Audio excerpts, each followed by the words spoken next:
Grace Dawson set her single valise on the narrow iron bedstead and listened to the kitchen below her shake the floorboards as if the building itself had a pulse. Copper lids rang. A boy shouted for more flour. Someone laughed in a rough, exhausted burst that would never have been permitted in her mother's drawing room.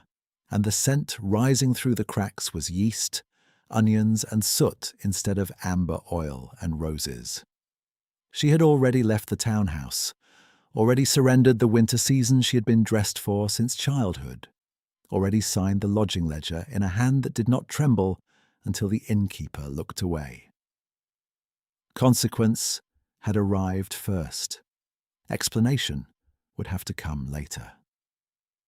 The room above Bellamy's supper house was hardly a room at all, only a sloped ceiling, one basin, one small grate, and a window that faced a brick wall close enough to touch if she leaned out. Her dresses from home lay folded beneath the bed, too fine for this place and therefore useless. She unwrapped her new working apron from brown paper, tied it over her plain day dress, and opened the cloth purse at her wrist to count what remained. 12 shillings and 4pence, reduced to 11 and 10 after rent. She set 2 coins aside for her brother's next letter, and 1 coin in a separate seam she had stitched into the purse lining before leaving home. That hidden coin was not for comfort, it was for choice. By the time dawn turned the panes from black to grey, Grace was in the storeroom with a stub of pencil, chalking figures onto slate while flour dust settled on her sleeves. Bellamy's manager, Mr. Pike, had accepted her because she could calculate stock losses without pausing for her breath, and because she did not object when he told her the wage in a tone usually reserved for charity. Pre-dawn inventory became a discipline of muscle and arithmetic. 6 sacks of barley, 3 casks of vinegar, 2 crates of oranges already soft on one side, and an argument with the butcher over weights that she resolved by carrying the scale herself to the back step. At home she had been told that numbers were inelegant in a lady's hands. Here numbers kept men paid and food bought before noon. Lenora Dawson's first note arrived on cream paper edged in gold, carried by a footman who looked at the kitchen door as if it might stain him. Grace read it while standing beside the stove, heat pressing against her shins. Her mother's hand was neat, almost decorative in its restraint. Return at once. Sir Percival Vane calls on Thursday. Mr. Canning has been informed you are indisposed. This episode has continued long enough. No greeting, no signature beyond an initial, no question as to whether she had slept or eaten. Grace folded the page once, then again, and fed it to the firebox with a pair of tongs. The paper curled quickly, a brief white flare gone to grey. She did not answer in writing. At 11 she balanced the till. At noon she carried trays when 2 servers failed to appear, and by mid-afternoon she had burned the side of her hand on a copper lid and wrapped it in clean linen without remark. On the 3rd day her mother came herself. Lenora entered by the front room, not the service corridor, and paused under the gaslight as if waiting for a footman to announce her in a house that had no footman. She wore dove silk and jet beads, each one dark and precise, and she looked untouched by the city's smoke. Guests at 2 tables turned in their seats. Mr. Pike came forward with his best bow and worst smile, recognizing money even when money had arrived in judgment. "Miss Dawson is in accounts, madam." "Of course she is," Lenora said. Her voice held no anger. Boredom was her sharpest instrument. "Take me to her." Grace was in the narrow office behind the pantry, sleeves rolled above her wrists, making columns align in the ledger while her tea went cold beside her elbow. She looked up when the door opened and stood, not quickly, only completely. Her mother's eyes moved once over the room, the ink-stained blotter, the hanging coat, the cheap lamp, and settled on Grace's apron as if it were a theatrical prop she expected to be removed at a signal. "You have made your point," Lenora said. "Now you will come home." "I have taken employment." "You have taken offence." Lenora removed a glove finger by finger, then laid both gloves on the desk, exact and parallel. "Do not confuse those conditions. Sir Percival has accepted your delay with more patience than I anticipated. I do not intend to test his patience further." Grace closed the ledger. Her burned hand throbbed beneath the linen strip. "I did not ask Sir Percival for patience." "You did not ask for anything. That has been your difficulty from girlhood. You mistake silence for principle." Lenora's gaze shifted to the account book as though it had spoken out of turn. "Your allowance is suspended. Canning has my instructions." Grace had expected that. She had expected it the hour she stepped into the hired cab with one valise and no maid. Hearing it still landed like cold metal set against skin. "My brother's school fees," Grace said. "You will not touch those." Lenora lifted one shoulder, a movement nearly too small to be called movement.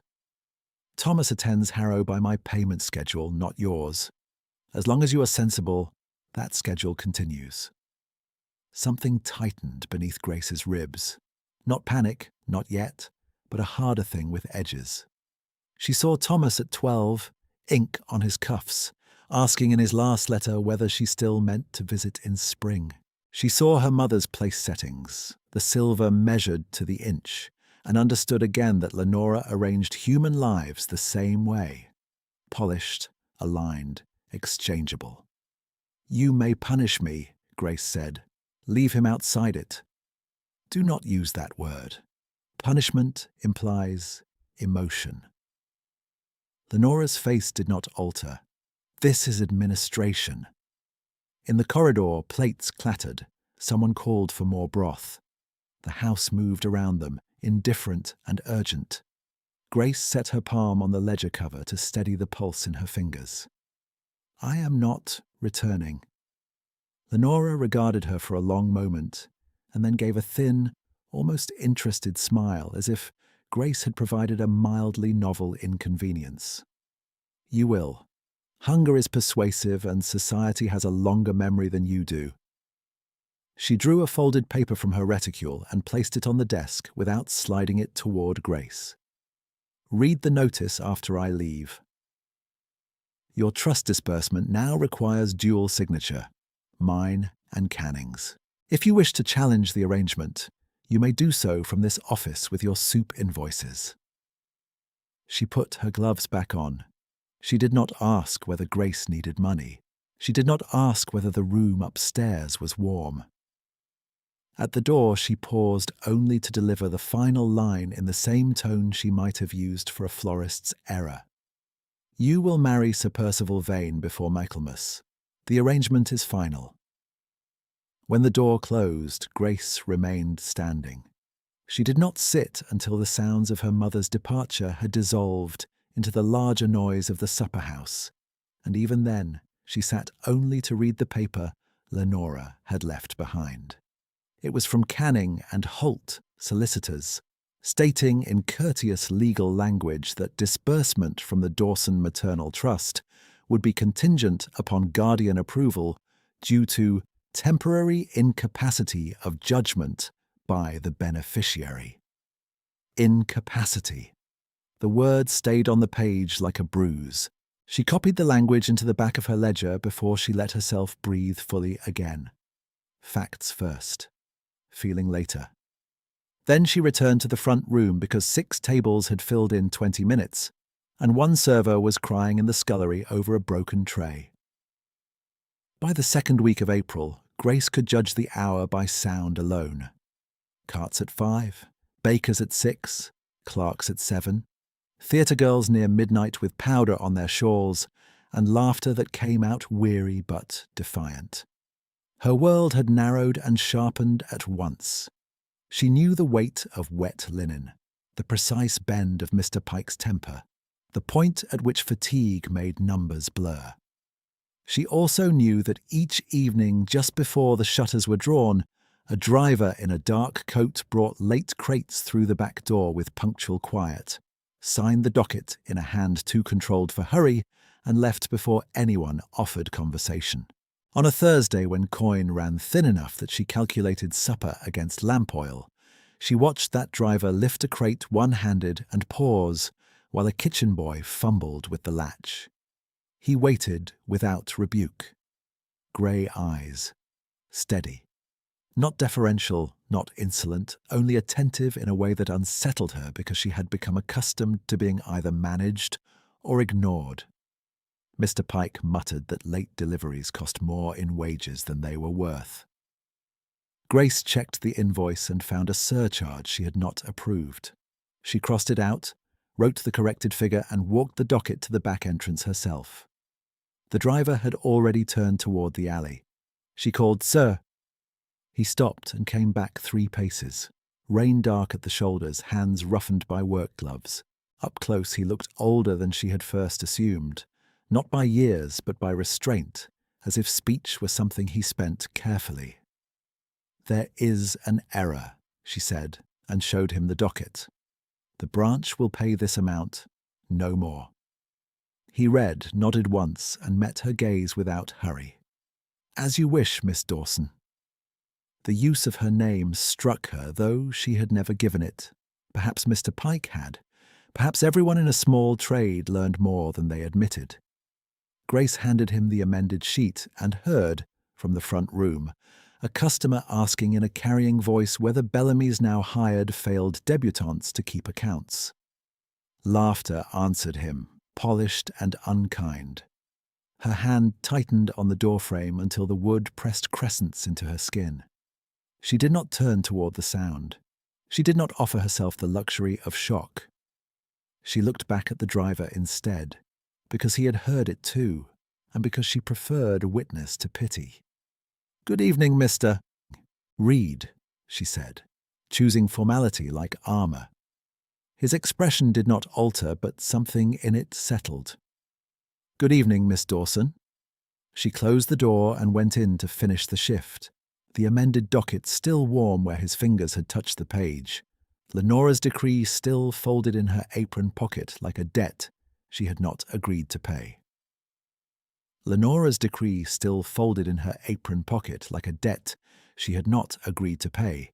Grace crossed the dining room with a tray balanced on her left hand and a pencil tucked behind her ear, her face composed while the gentleman who had laughed at her bent over his pie as though he had said nothing at all. Steam clouded the mirrors. Tallow smoke sat low beneath the lamps. At the far wall, a seamstress in a mended shawl counted coppers twice before she ordered broth, while beside her 2 clerks argued over freight rates in voices loud enough to be heard in the lane. Bellamy's held every sort of hunger, and none of it politely. She set down ale, took up empty plates, corrected a bill that Mr. Pike had overcharged by a penny, and moved through the room with the same measured economy she used at the ledger. Near midnight, when the shutters were latched and the cook had stopped shouting long enough to sit on an upturned crate, she went back to the office and unfolded Canning's notice once more under the lamp. Temporary incapacity of judgment.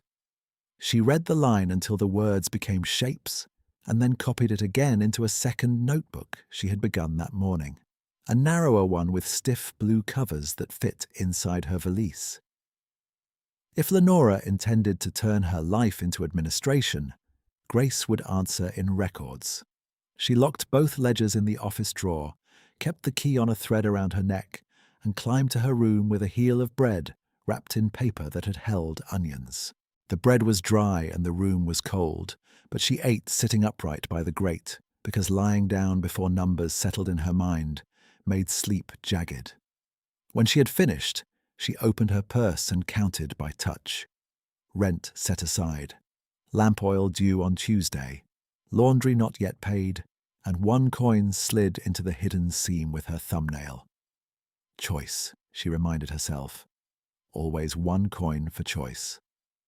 At 4 the next morning, the kitchen boy pounded on the wall below her bed for flour tally, and the day began again. She washed in water that had filmed over in the basin, pinned her hair tight enough to last until night, and tied on the apron that had once looked like costume and now felt like uniform. In the storeroom, she found 2 sacks split at the base and half a pound of tea gone missing from inventory. In the front room, she found 3 cracked saucers stacked for service because replacing them would wait until month's end. In the office, she found Mr. Pike's handwriting wandering across the page in tired loops, and corrected his sums in the margin without comment. Constraint was no longer a single event. It was a pattern repeated until it passed for weather. By the second week of April, she had learned where each branch of pressure would fall. Creditors who had accepted 30-day terms now sent notices at 14. The fishmonger who once delivered to Bellamy's before noon began arriving at dusk and charging for delay. Mr. Pike muttered about market prices. Grace saw Lenora's hand in none of it and all of it, the invisible tightening that left no fingerprints. She answered in the only language she controlled. She bought bruised fruit and trimmed it herself. She renegotiated candle contracts 2 farthings at a time. She dismissed no one, not while she could still balance wage envelopes on Friday with ink-stained fingers and stubborn arithmetic. Thomas's letter came folded into itself and sealed with too much wax, as if he feared his words might spill. He asked whether she had truly found work, whether London fog tasted of coal, whether she would visit before midsummer if matron approved. At the bottom, in a line pressed hard enough to score the paper, he added, "Mother says you are being foolish. I told her you are being yourself." Grace sat with the letter in both hands until the lamp guttered. She wrote back on scrap from old invoices, describing nothing of Lenora, only the street musicians outside Bellamy's, the baker who sang to his dough in Italian, and the fact that she was well. In the envelope, she enclosed 2 shillings from her purse seam and addressed it in careful block letters to the Harrow bursar so it could not be intercepted for sentiment. That evening, just before shutters, the back latch knocked 3 times in the same pattern as always. Grace opened to find Mr. Reed with 2 crates of lemons and one of vinegar balanced against his hip, rain beading on his coat and running from his cuffs in steady drops. He crossed the threshold without splashing the floor, set each crate exactly where she pointed, and waited while she checked quantities. He did not fill silence with apology or complaint. He stood, breathing evenly as if patience were his ordinary condition. "Your signature, Miss Dawson," he said, offering the docket. She signed. As she handed it back, she saw that the leather at his gloves had split at the thumb, exposing skin reddened by cold. Without thinking, she reached into her apron, found the smallest coin she had, and held it out. "For tea," she said. He looked at the coin, then at her. "I am paid for delivery." "So am I," she replied. "Take it." A pause, not reluctance exactly, assessment. Then he closed his hand around the coin and inclined his head once. "Good night, Miss Dawson." "Good night, Mr. Reed." She told herself it was practical. Men worked better warmed. Deliveries arrived on time when drivers were treated as men and not moving furniture. Yet when she counted the till later and found herself 1 penny tighter against lamp oil, she felt the thin edge of consequence and did not take the coin back from memory. The ritual repeated the next night and the next. A farthing when she could spare only a farthing. A penny when the dining room had been full and no plates broken. Once, on a Saturday with theatre crowds pressing 3 deep at the counter, she had nothing left but the coin in her hidden seam. She touched it through the fabric and left it there. Mr. Reed arrived with flour, accepted her signature, and went out into sleet without waiting for anything. Grace watched the alley close behind him and ate boiled cabbage for supper without butter. On Sunday, when Bellamy's opened late and the church bells carried across the roofs, Mr. Pike found her recalculating supplier terms and said, with surprise he did not try to hide, "You have not asked me once when you mean to go home." Grace sanded a wet line of ink and did not look up. "I have no home that is not conditional." He shifted his weight, embarrassed by depth in a room built for sums. "Mrs. Dawson sent another footman yesterday. He left a card." "Burn it." He did, though he muttered at the waste of good cardstock. 3 days passed before Lenora's next pressure arrived, not by messenger, but by gossip. A lady in plum silk, smelling faintly of violets and disdain, leaned toward her companion near the pastry case and said in a stage whisper, "Dawson's daughter keeps books now. They say she serves men after midnight. Her mother has done what she can." Grace was carrying a pot of tea. Her hand remained steady. She poured, set cups, named the charge, and walked away before either woman could pretend kindness. In the scullery she pressed her fingertips to the cool stone sink until the pulse in them slowed, then returned to the floor because table 6 was waiting for bread. That night, the kitchen porter, Ned, sliced his palm on a broken jar. It was not deep, but bled enough to frighten him, and he apologized as though injury were theft. Grace cleaned the cut, wrapped it in linen, and reassigned him to accounts of empty bottles for the rest of the shift, so he would not lose wages. Mr. Pike protested that she could not spare another body on floor service. She answered by taking Ned's tray herself, climbing 2 flights to private room 4 with stew and ale, and a face blank as paper, while the gentleman inside discussed tariffs as if hands never split and closed by magic. When she came down again, Mr. Reed was in the back corridor, with 2 late crates and a torn strap hanging from his shoulder. No one else was there to see him wince when he lowered the load. Grace signed the docket and put a coin into his palm, this time without preface. He closed his fingers but did not move to leave. "You should keep this. You should keep your shoulder from tearing. It is not torn. Then we are both liars." For an instant, light caught at his mouth, almost a smile gone as soon as it formed. He tucked the coin away and lifted the empty strap. "Good evening, Miss Dawson." "Good evening, Mr. Reed." On Wednesday, the corridor between pantry and back door flooded ankle-deep when a pipe joint failed, and Grace spent 2 hours with skirts pinned high, passing buckets to the kitchen boy while steam and curses filled the air. She missed her noon meal, her hands wrinkled from cold water, and her burn from last week opened again at the edge. In the office afterward, she wrapped it fresh, balanced wage envelopes, and discovered she was short by 6pence due to a supplier's miscount. She paid the difference from her own purse before anyone else saw the gap. Dignity, she had learned, depended as much on what others never had to witness as on what they did. Near closing, she counted out what remained for the week. 2 shillings for room, 1 for Thomas's next post, 4pence for food if she was careful, and 1 penny in her hidden seam. She ought to have kept every coin. She knew it with the clarity of hunger. The knock came. 3 measured strikes. Mr. Reed stepped in carrying late coffee tins wrapped in oilcloth. Rain had soaked through to his shirt at the collar. His hair was wet at the temples, darker than she had thought.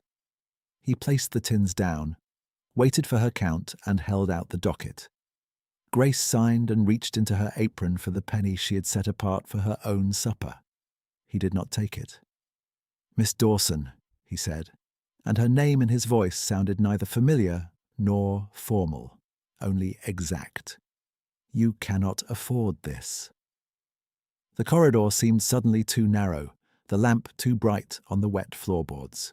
She looked at the coin in her hand, then at his coat with its careful mending, the split glove now stitched, the tired set of his shoulders that no one in the front room would ever notice.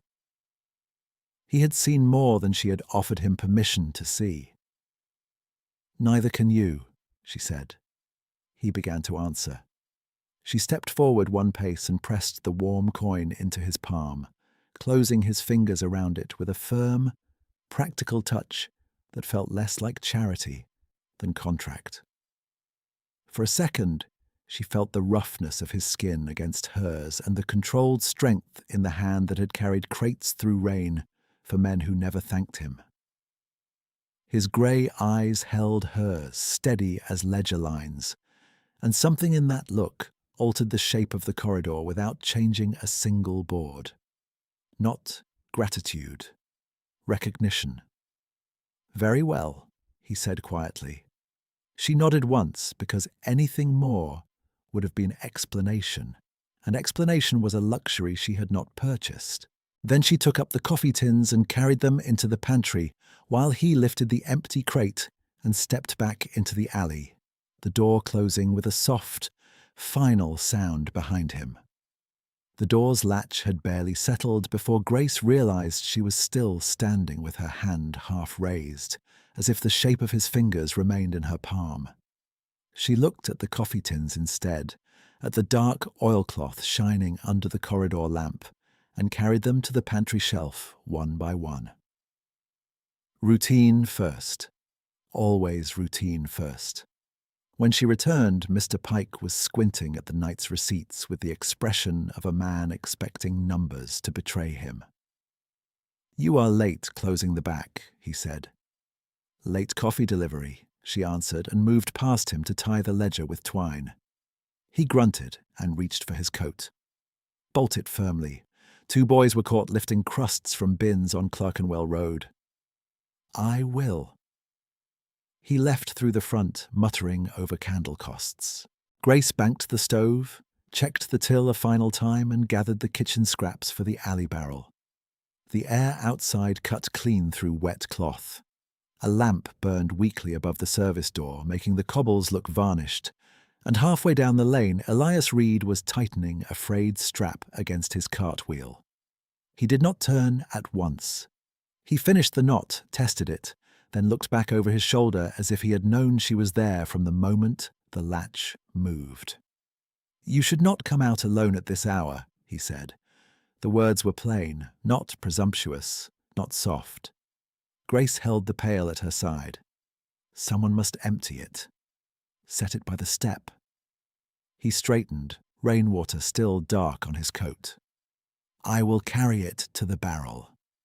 She almost refused on principle, then saw the hinge plate on Bellamy's back door hanging at an angle, one screw gone entirely, the top pin half worked free. She had forced it shut so many nights, she had stopped seeing it.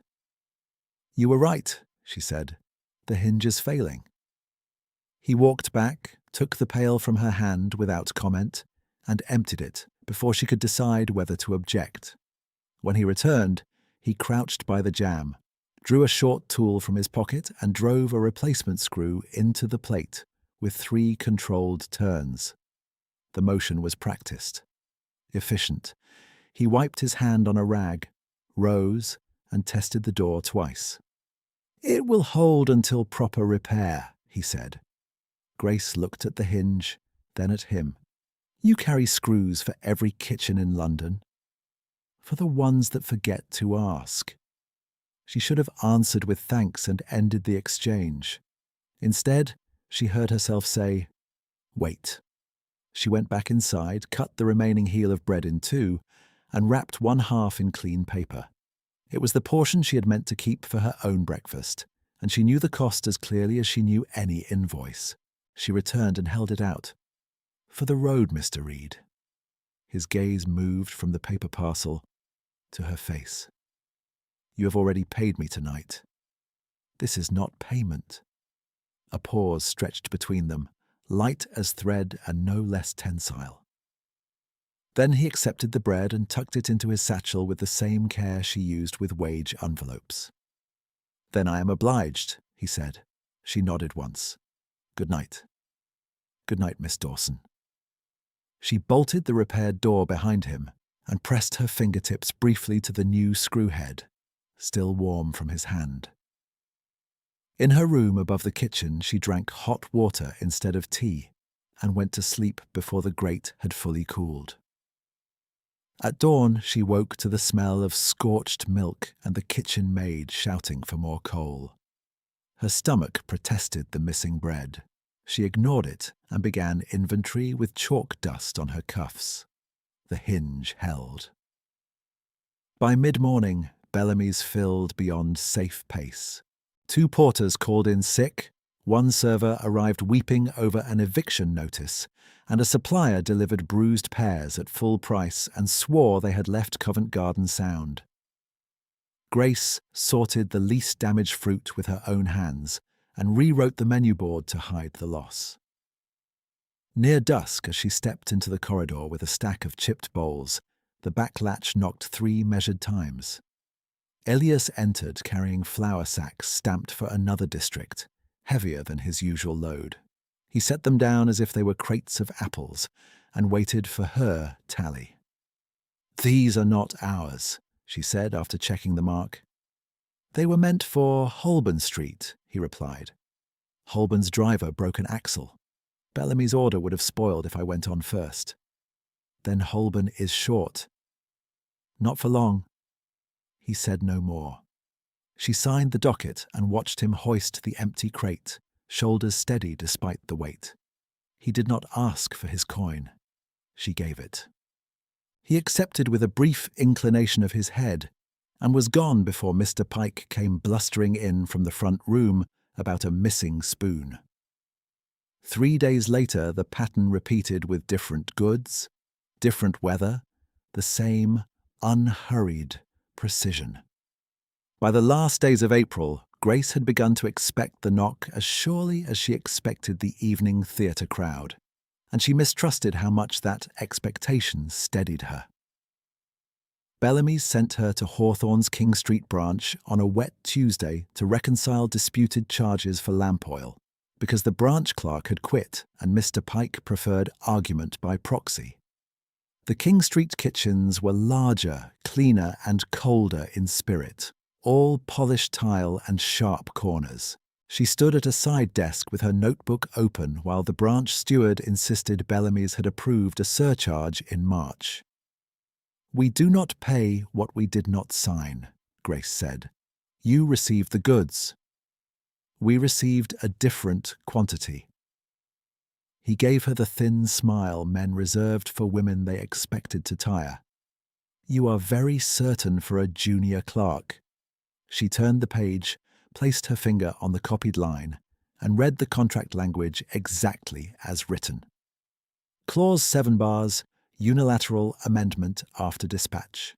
Submit a corrected invoice or carry this to arbitration. The steward blinked once. "Who told you that phrasing?" "No one told me. I can read."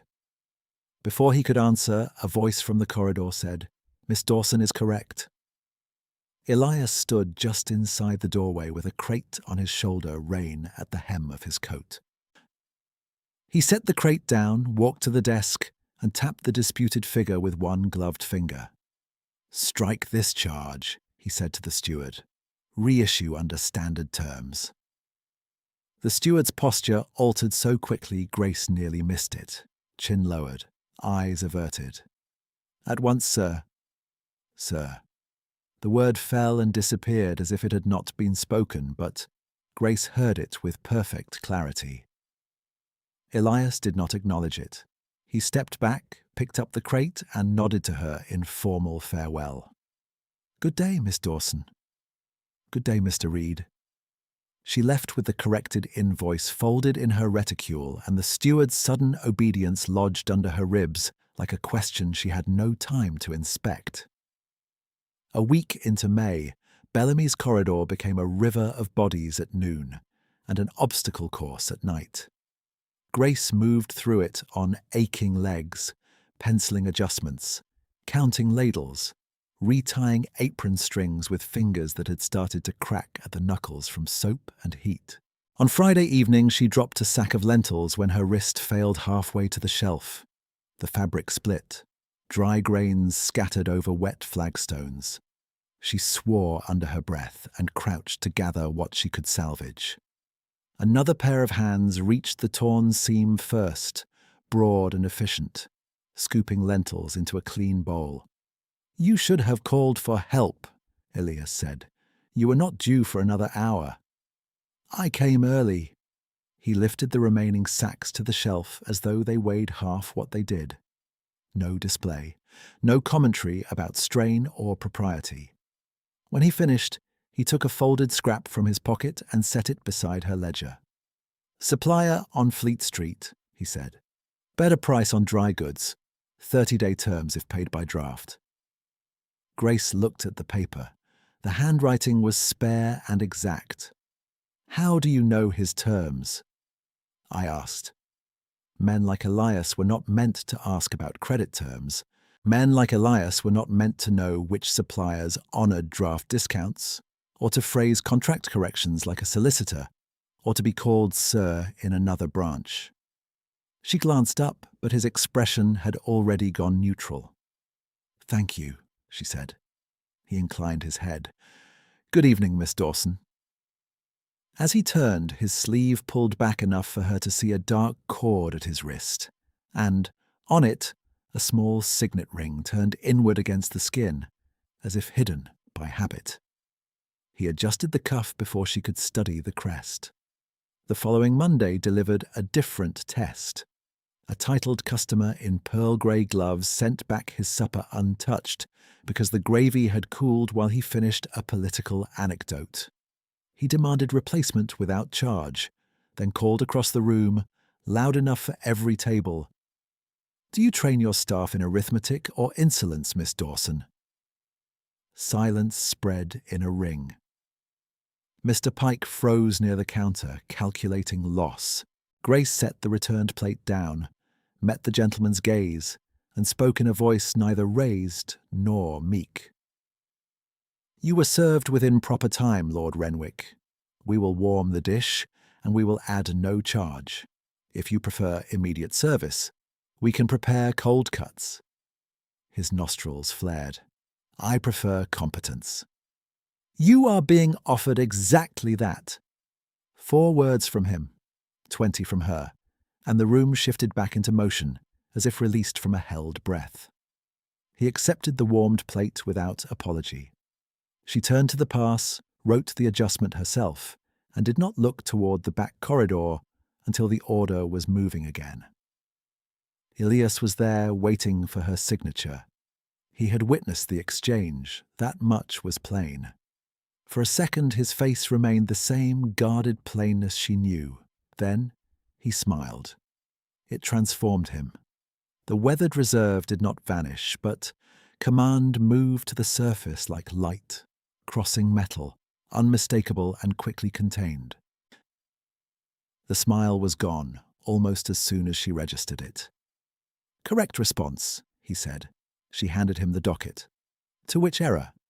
"To his." He took the paper, and for the first time, she heard the edge of humour in him, dry and brief, as struck flint. "Good evening, Miss Dawson."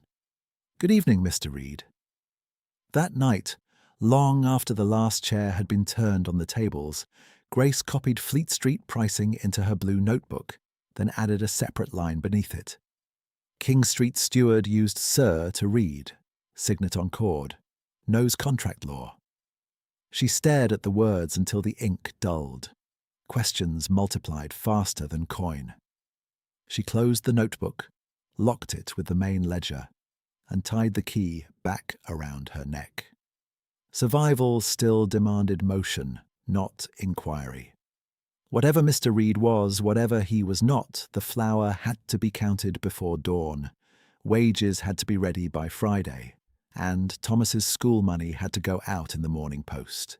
She extinguished the lamp and lay down fully dressed, listening to the kitchen pipes knock in the walls, her repaired door below holding fast against the night.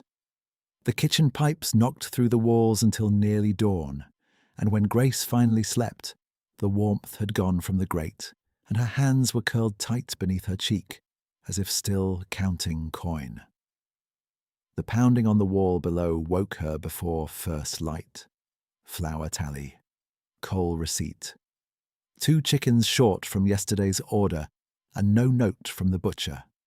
She sat up, tied back her hair in the dark, and put her feet into shoes still damp at the seams. In the office, Mr. Pike was already at the ledger with a face gone grey around the mouth. The page before him held the week's wage total circled in blunt pencil, and beside it a smaller figure that did not meet it. "The remittance did not come," he said without greeting. "King Street says the transfer is under review." "Under review? On a Friday?" Grace set her key to the drawer lock and took out the wage book. "How short?" £19, 8 shillings by noon. More if Renwick delays payment again." She read the posted notice clipped beneath the blotter, stamped with Hawthorne's branch seal. Disbursement delayed pending verification of liabilities. The wording was polite and absolute. By noon, the cooks would be asking. By 3, the floor boys would stop pretending not to know. By close, if packets were light, half the room would not return tomorrow. Mr. Pike rubbed his forehead. "We can split what we have and settle the balance Monday."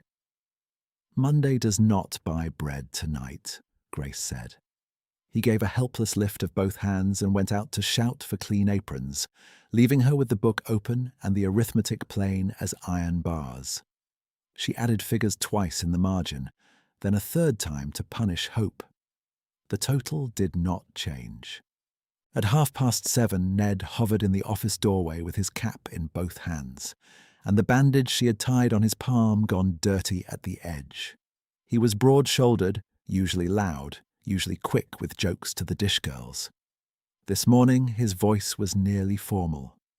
"Miss Dawson, may I ask an advance of 2 shillings?" She did not answer at once. Asking meant he had already asked others. "My daughter's got a fever," he said, looking at the floorboards. "Apothecary says willow bark and broth, but he will not send without coin." "How old is she now?" 8, last month. Grace opened her purse and counted in silence. Rent, lamp oil, Thomas's next post, and the hidden seam coin she had promised never to touch, except for choice. She could give Ned 1 shilling now and not eat until Sunday. She could give 2 and not post Thomas's money. Neither was an answer. Not enough for him. Not enough for wages. "Give me 1 hour," she said. Ned swallowed and nodded. "Yes, miss." She went upstairs to her narrow room, slid the valise from beneath the bed, and lifted the false bottom she had stitched with clumsy hands the night she left home. Wrapped in linen lay her last bracelet, gold links fine as chainmail, a tiny clasp, shaped like a laurel leaf. Her father had fastened it on her wrist when she turned 16 and said only, "For your own keeping." Lenora had called it sentimental and out of fashion. Grace had worn it once after his death, then hidden it where no one could inventory it for her. The metal was cold in her palm. She folded the linen around it, tucked it beneath her sleeve, and went down by the side stairs before the dining room could claim her for service. The pawnbroker on Drury Lane kept no mirrors and little conversation. He weighed the bracelet, tested the links with a blunt nail, and named a number that would have shamed a thief. Grace met his gaze and named another. He counted. She stood very still until he sighed and reached for the drawer. "You ladies always think memory raises market value," he said as he counted out notes and coin. "I am not selling memory," she replied, "only gold." She walked back with the money pinned inside her cuff and her wrist suddenly light, as if a tendon had been cut. At Bellamy's she went straight to the office, locked the door, and spread wage packets across the desk in strict rows. She filled each envelope to the proper amount then added 2 shillings to Ned's packet and marked the margin with her initials so no one else would be accused of the adjustment. By the second week of May, the rhythm of Bellamy's had become mercilessly exact. Any break in it echoed through every room. At noon, staff lined up by the pantry hatch, aprons dusted white, sleeves damp from scullery steam, faces composed in the practiced blankness of people trying not to ask. Grace handed each packet by name. No speeches, no delay. When Ned reached the front, she placed his envelope in his bandaged hand and said, "Apothecary first, shift after." His eyes lifted once in startled gratitude before he mastered it. "Yes, miss." Elias came near the end, not in kitchen whites but in his dark delivery coat, docket tucked beneath one arm. He had no reason to be in the wage queue, yet he stood there as if it were ordinary. Perhaps he was collecting a loading fee. Perhaps he had been sent by another branch. Grace gave him the small payment due for overnight routes and saw the crease between his brows when his fingers touched the heavier packet. "This is more than scheduled," he said quietly. "Hazard allowance," she replied. "There is no hazard line at Bellamy's." "There is today." He looked at her with that steady grey attention that made pretense feel thin. She turned to call the next name before he could return the money. The room had barely emptied when 2 men from central accounts arrived in clean coats, unsuited to kitchens, carrying clipped papers, and the expression of officials asked to tidy someone else's inconvenience. Mr. Pike brought them to the office with brittle politeness, then retreated to the corridor and did not intervene. The taller one introduced himself as Mr. Holden from Branch Compliance. The shorter man kept his eyes on the wage table and wrote as if catching her in an exam. "Miss Dawson," Holden said, tapping the ledger column. "This branch disbursed full wages against a suspended transfer. On what authority?" "On mine," Grace said. "You are not authorized to override centralized review." "No," she said. "I am authorized to keep staff fed." Holden flattened his mouth. "There is also an unsanctioned supplement to specific packets. These initials are yours." "Yes." "Then the discrepancy stands as ledger irregularity under your hand." Grace rested both palms on the desk to keep them from shaking. "Write it so." The shorter man glanced up, surprised by the ease of surrender. Holden continued in the same even tone. "Policy permits immediate suspension of personnel tied to irregular disbursement. Kitchen porter, Ned Cole. Night route contractor, Elias Reed." There it was, the true line item. Not numbers. People easiest to cut. "No," Grace said. "Policy does not consult preference." "Then record this instead." She drew the ledger towards her, opened to the wage page, and wrote beneath her initials in dark, deliberate strokes. Supplemental wages advanced from personal funds by acting clerk Grace Dawson. No branch liability incurred. She sanded the wet line and pushed the book back. "There is no deficit attributable to Mr. Cole or Mr. Reed." Holden read, expression flattening further. "You accept sole responsibility?" "Yes." "Suspension may still apply to you?" "Yes." He signed the compliance sheet, folded it, and gave the shorter man a slight nod. The man copied the note and closed his folio. The matter, for them, had become procedure again. At the office threshold, Holden paused. "You have chosen a costly form of loyalty, Miss Dawson." Grace met his gaze. "I have chosen payroll." When they left, she found that the inside of her lower lip tasted of copper, where she had bitten it through without noticing. She rinsed at the basin, straightened the wage book, and carried empty envelopes to the stove for burning. Through the half-open pantry door, she saw Elias in the corridor speaking to Ned, one hand on the porter's shoulder, both heads bent close. She turned away before either man could catch her watching. The afternoon ran hard and hot. Orders backed up. A tureen cracked at the rim. Lord Renwick sent back his pudding for being too warm, and then too cool. Grace rewrote 3 invoices, corrected 1 spoiled stock count, and kept moving until the joints in her fingers stopped feeling like joints at all and became hinges of wood. At closing, Elias brought the late coffee tins and signed without remark. As she handed back the docket, he set a folded note on the edge of her ledger. "You dropped this," he said. It was the pawn slip from Drury Lane, smudged at one corner with flour. She had not known it was missing. Her face did not change. "Thank you." He did not ask about it. "Good night, Miss Dawson." "Good night, Mr. Reed."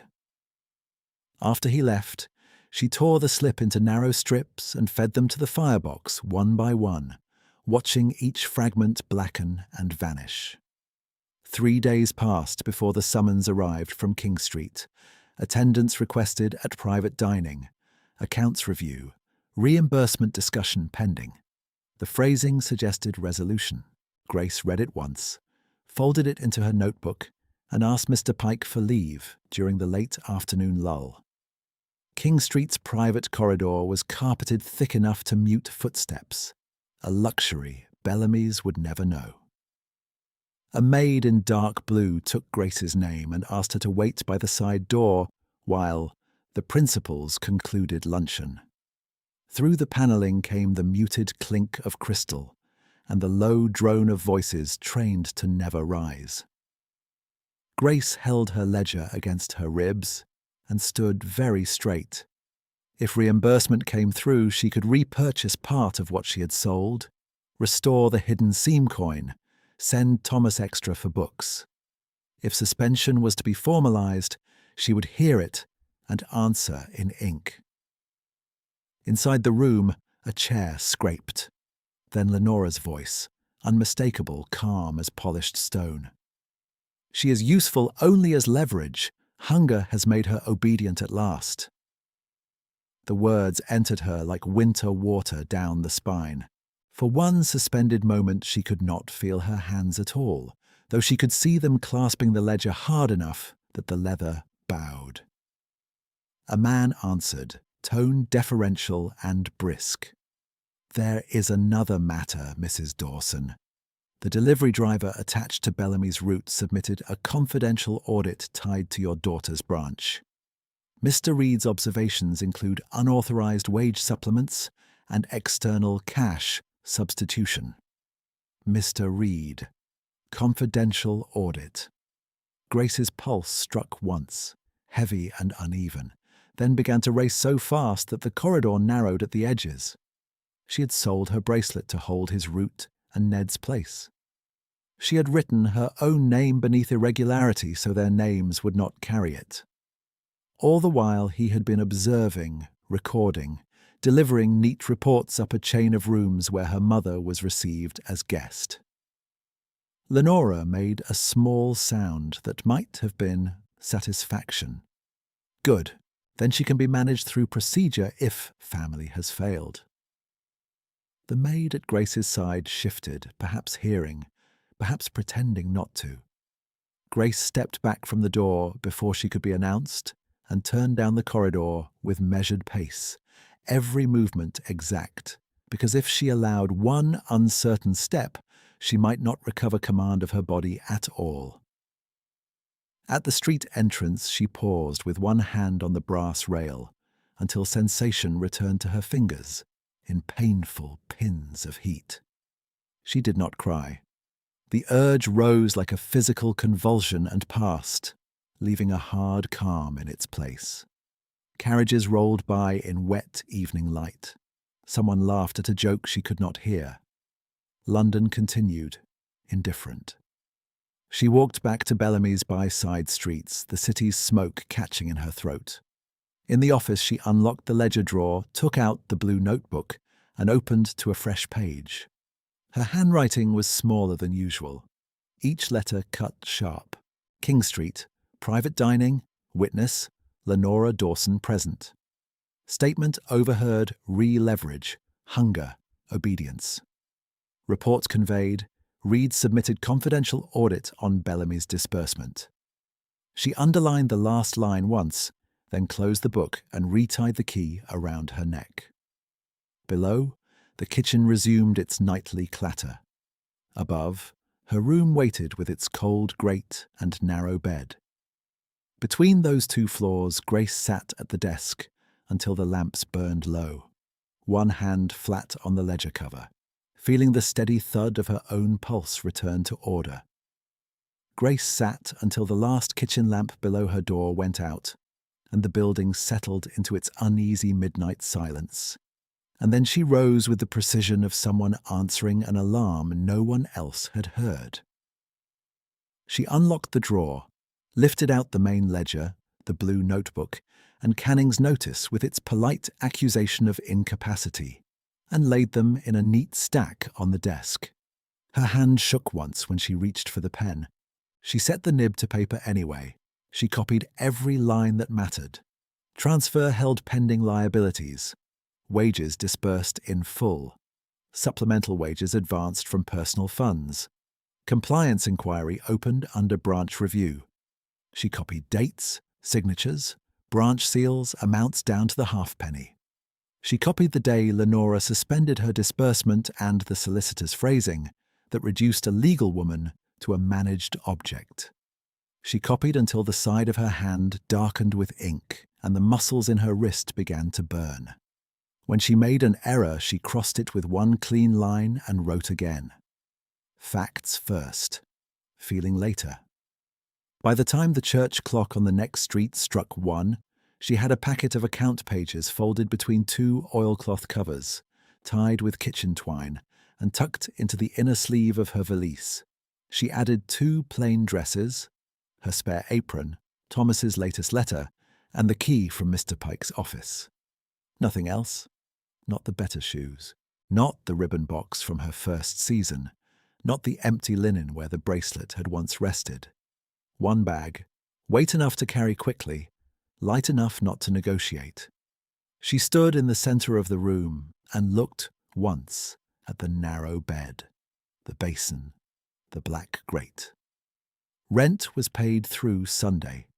If she left now, she forfeited the room and any claim to being expected back by dawn. That cost was clear. So was the other cost, harder to name and easier to feel. She was about to walk into the house of men who had watched her branch fail in tidy columns, and she would do it without invitation, without witness, and without the shield of anyone's approval. A knock sounded below, 3 measured strikes at the back latch. Her pulse jumped and steadied. Of course he would come. Late coffee, late vinegar, late flour, always precisely when the night narrowed and her guard was thin. She descended the stairs with the valise in her left hand and the account packet under her right arm, crossed the dark pantry, and opened the back door. Elias stood in the alley with a crate against his hip and rain on his coat collar, the lamp catching silver in his wet hair. His grey eyes dropped to the bag, then returned to her face without visible surprise. "Miss Dawson," he said. She kept one hand on the doorframe to anchor her balance. "Mr. Reed, set the crate inside." He did, moving past her with practiced care, and placed it exactly where she would have asked. When he straightened, she held out no coin. "I will not require further deliveries," she said. "Sign tonight's docket with Mr. Pike tomorrow." Something unreadable crossed his expression and vanished. "You are leaving Bellamy's?" "Yes." "Where will you go?" "To Hawthorne House." The corridor seemed to contract around them. He looked at her for a long second, eyes steady, then spoke in the same restrained tone he used when correcting invoices. "Do not go alone at this hour." "I am already alone at this hour." He took one step toward her, then stopped. "Then take the main road. Keep to Gaslight. If the porter refuses entry, ask for the chairman's secretary by name, Mr. Hale." The name landed with the weight of preparation, not guesswork. Grace felt a flash of cold anger under her ribs. sharp enough to clear fatigue. "You are very informed about Hawthorne House for a delivery driver." His jaw tightened. "Miss Dawson." She cut him off with a small movement of her hand. "Good night, Mr. Reed." For the first time since she had known him, he did not answer at once. The rain ticked against the sill. Somewhere above, a board shifted as the building cooled. "At least allow me to escort you to the carriage stand," he said. "No."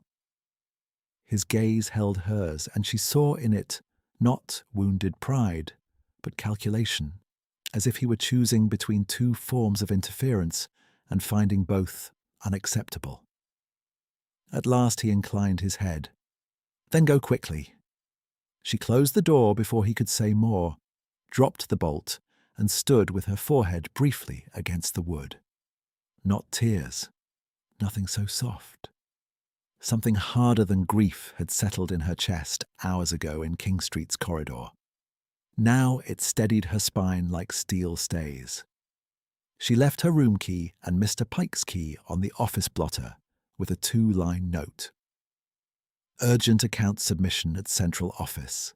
Ledger extracts enclosed in valise. Staff wages current through today. She signed only her surname, sanded the ink, and placed the note beneath the inkwell so it could not blow from the desk when the morning door opened. Then she walked out the front entrance of Bellamy's supper house with her bag in hand, turned toward the brighter streets, and did not look back. London after midnight smelled of rain, horse leather, coal smoke, and stale pastry cooling behind shutters. She kept to the lit roads as Elias had said, though she refused herself the comfort of admitting she had followed his instruction. A coachman offered a ride and named a fare she would have bargained down on any other night. She paid it without argument from the last of the pawnbroker's money, because arriving on foot with one bag at Hawthorne House would invite delay she could not afford. The house stood in Mayfair behind iron gates and stone lions polished by years of weather and polish both. Tall windows glowed on the first floor. 2 carriages waited at the curb, one with the Dawson crest painted discreetly near the step. Lenora was inside. Grace stepped down from the cab, paid the driver, and mounted the front steps with wet hems and kitchen-calloused hands. The footman opened the door with trained disapproval before she could knock fully. "Trade's entrance is at—" "I am not a delivery," she said. "I require the chairman, immediately." He moved to close the door. She placed her valise across the threshold so the wood met leather and stopped. "Inform Mr. Hale that Grace Dawson has brought branch records tied to legal coercion and payroll manipulation. If you turn me away, I will request magistrate review at first light and include the refusal in writing." The footman stared, uncertain whether she was mad or merely not trained to comply. At length he stepped back. "Wait." She did not sit in the marble vestibule while portraits looked down in lacquered silence. She stood beside her mud-spattered bag and counted breaths until another man arrived, thin, middle-aged, spectacles low on his nose. His black coat was plain and expensive. "I am Hale," he said. His eyes flicked once to the valise, then to her face. "Miss Dawson?" "Yes." "It is late for grievance procedure." It became late by design. Something in his expression sharpened. "Come." He led her through a corridor lined with closed doors, past a drawing room where low voices and crystal indicated supper not yet ended, then to a wide chamber at the rear, where a long table stood under 2 chandeliers burned to half height. Papers were spread in orderly stacks. 3 men in evening coats looked up as she entered. At the far end, near the window, another man stood with his back turned, gloved hands clasped behind him. Lenora sat to the right of the empty head chair, untouched glass at her elbow, posture perfect and bored. For one suspended beat, no one spoke. Then Lenora looked at Grace's wet hem, her valise, the oilcloth packet in her arms, and said in that same flat tone that had governed nursery, schoolroom, and drawing room alike, "You have chosen spectacle over sense." Grace set the valise down with controlled care. "I have chosen record over rumour." One of the men at the table shifted, impatient. "Mr. Hale, what is this?" Hale answered without looking away from Grace. "Miss Dawson requests immediate submission of evidence regarding branch interference and trust leverage." Lenora gave a small laugh that did not reach her eyes. "My daughter mistakes domestic correction for criminal process."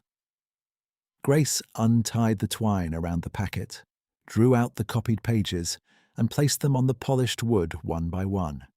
Suspended transfer notice, wage disbursement entries, compliance inquiry, solicitor letter declaring incapacity, dates aligned against branch pressure. Her hands were steady now. That steadiness felt like its own form of speech. "These are duplicates," she said. "Originals remain at Bellamy's and with Canning's office records. I will swear affidavit to each entry. I will also swear to statements overheard tonight in King Street, private dining regarding hunger used as leverage." Lenora's gaze cooled. "You will do no such thing." Grace met her eyes. "Watch me." The man at the window turned then, slow and deliberate, as if the movement itself required decision. He wore a dark tailored coat cut too well for anonymity, white shirt uncreased despite the hour, gloves now removed and set on the table's edge with exact placement. On his right hand, no longer hidden on a cord, was the signet she had glimpsed in the pantry corridor, crest clear in the chandelier light. Grey eyes, steady, not deferential, not insolent, attentive. Every late knock at Bellamy's, every corrected invoice, every "sir" dropped by accident in King Street, every measured warning in the alley rearranged itself in a single, silent instant. He looked at her, not at Lenora, not at Hale, only at her. "Miss Dawson," he said, voice quiet enough that everyone leaned in to hear it. "I am Elias Hawthorne, and every delivery was mine by choice." No one else spoke. The chandeliers hissed softly overhead. Somewhere in the house a door closed, and the sound carried faintly down the corridor. Grace did not move for several seconds. The words travelled through her like heat through cold metal, slow at first, then all at once. Elias Hawthorne. Chairman. The man whose roots she had tipped with supper money, whose shoulder she had assumed unprotected, whose silence she had mistaken for observation without allegiance. The man who had told her to ask for Mr. Hale before she ever reached the gate. She did not apologize. She did not retreat.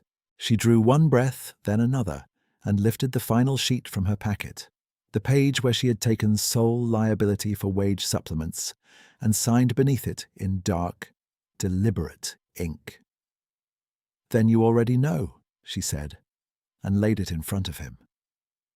Elias read the page she had laid before him, then placed his hand flat beside her signature as if anchoring the paper against any attempt to dismiss it. His eyes lifted to Hale.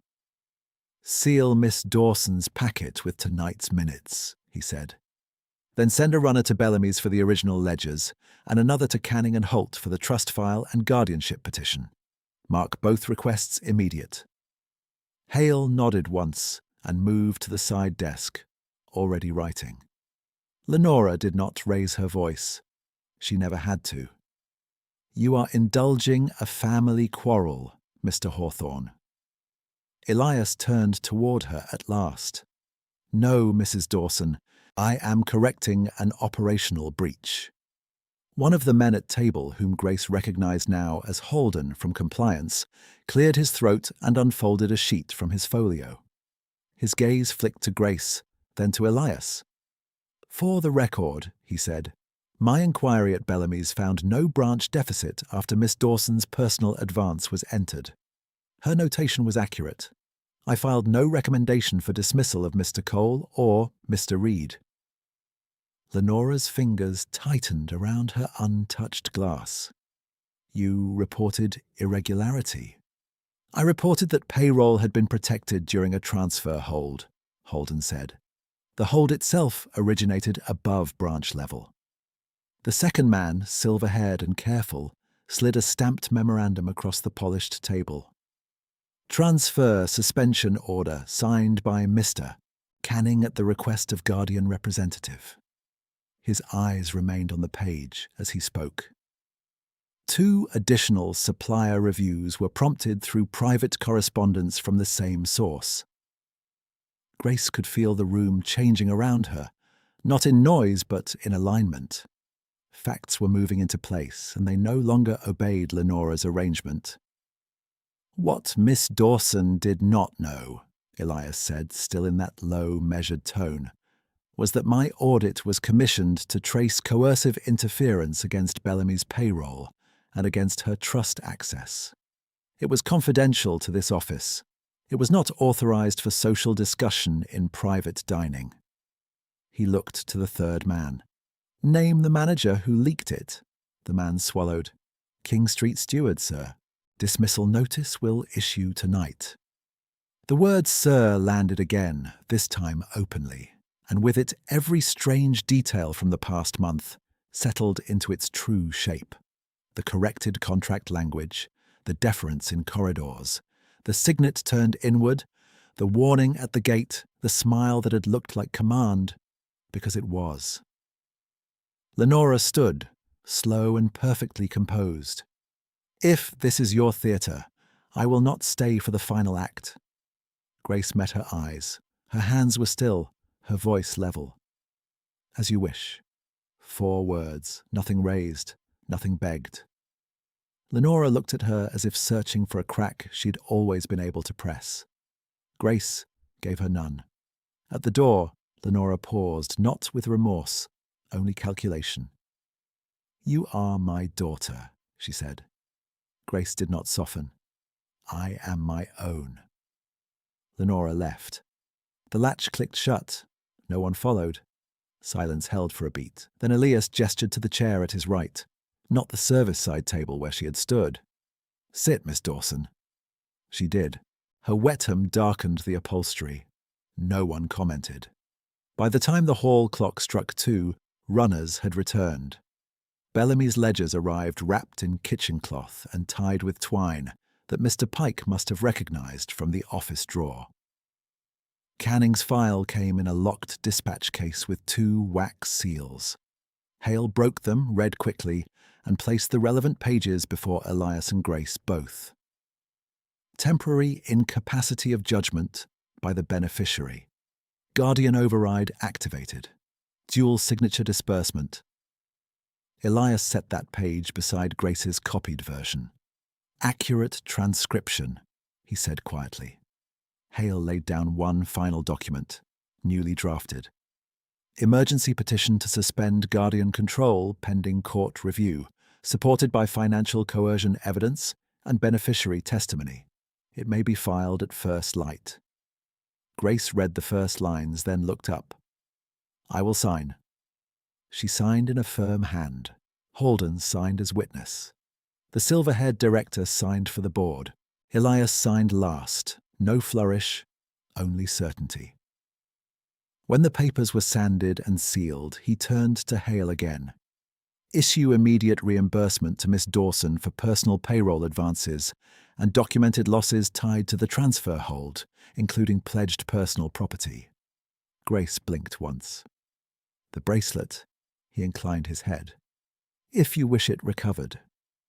She considered that for the length of one breath. The bracelet had paid wages. That could not be undone. She did not want it undone. Yes, she said. Recover it. Done, Hale said, already writing a note to the Drury Lane broker. At 2:30, Elias rose and moved to the head of the table. The gesture was simple, but authority settled around it like a cloak he had finally chosen to wear in full. Final matter, he said. Bellamy's demonstrated a vulnerability shared across multiple branches. Staff welfare tied to discretionary goodwill instead of policy. Effective immediately, I am creating a director's office for wages protection, injury support, and emergency relief. Miss Dawson will hold it, reporting directly to me. Grace stared at him. The men at table did not. Holden gave a short nod. Appropriate, the silver-haired man added. Long overdue. Elias looked at her and his voice shifted, formality easing by one precise degree. Will you accept? Her throat tightened unexpectedly. Not from gratitude she was expected to perform, but from the force of being seen exactly where she had been dismissed. Yes, she said. I will. By 9 the next morning, she was back at Bellamy's with Hale, 2 clerks, and a sealed packet under her arm. The dining room smelled of coffee grounds and bleach. Mr. Pike stood behind the counter in yesterday's waistcoat, face drawn from a sleepless night, her unsigned note still folded in his pocket. When he saw her step through the front door instead of the service alley, he gripped the edge of the counter. Miss Dawson. Grace crossed to him and set the sealed packet down. No staff dismissals, no wage clawback. Compliance inquiry closed. She handed him the order. He read once, then again, lips moving over the lines. Transfer hold rescinded, branch credit restored, temporary audit authority under central office, staffing protected. At the bottom sat Elias Hawthorne's signature and the Hawthorne crest she had seen hidden on a cord. Mr. Pike looked up sharply. Read. Yes. He gave a strangled half-laugh that held equal parts shock and relief. I told him once to stack crates faster. A dry voice behind Grace said, You were not wrong, Mr. Pike. I was late that night. Elias stood just inside the doorway. No delivery coat now, only dark morning tailoring, and that same grey, unreadable steadiness.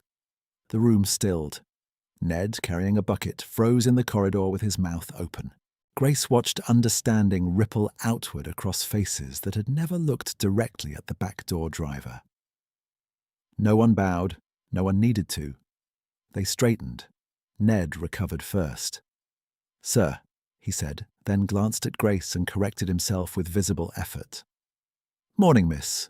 Grace turned to him. How is your daughter? Fever broke yesterday. His eyes shone briefly before he mastered them.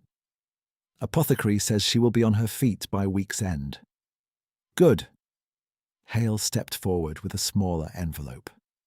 Miss Dawson, reimbursement receipt and release copy. She checked the amount.